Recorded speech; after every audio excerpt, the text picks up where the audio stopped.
来这个228的年假是连休4天，未少人也是感觉讲休无够，因为都要补假才有他安尼来休年假。其实目前咱的国定假日才11天尔。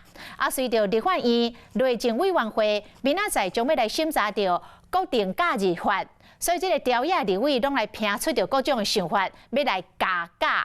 像到立委讲上届希望情人节嘛会当来休困，嘛有立委讲记者节来休困嘛袂歹。时代力量的立委甚至来发出讲，一年的国定假日都要休19天才有够。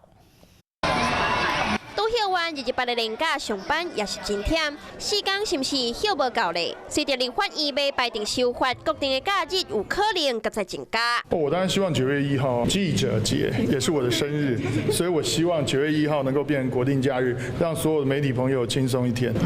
情人节哈，包含那个就西洋情人节跟农历情人节，这样子一下子我们可以有2个国定假日。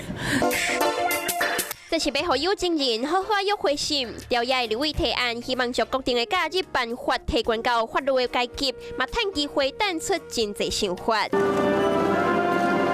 因为目前国定的纪念日敢若元旦、29暝、春节3天，228纪念日、儿童节、清明节、端午节、中秋节甲国庆日只有11天。都有民进党的立委为警察甲消防争取权益，提案增加警察节甲消防节。国民党立委提案春节的年假为3天变5天，元宵休3天，同齐放假。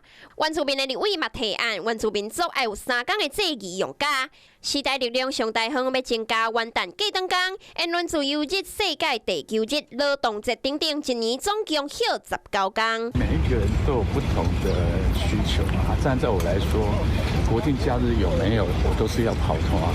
有假日跟没有假日都是要跑通啊。所以对我来说，没有所谓假日的差别。那有一个比较好的方式，就做一个民调来评估看看。立委的行程是真满，严格对一般的民众来讲，放假无嫌济，严格休伤济。恐惊佫会冲击资方害因欠工，是不是要增加国定的假日，也是爱理性来讨论。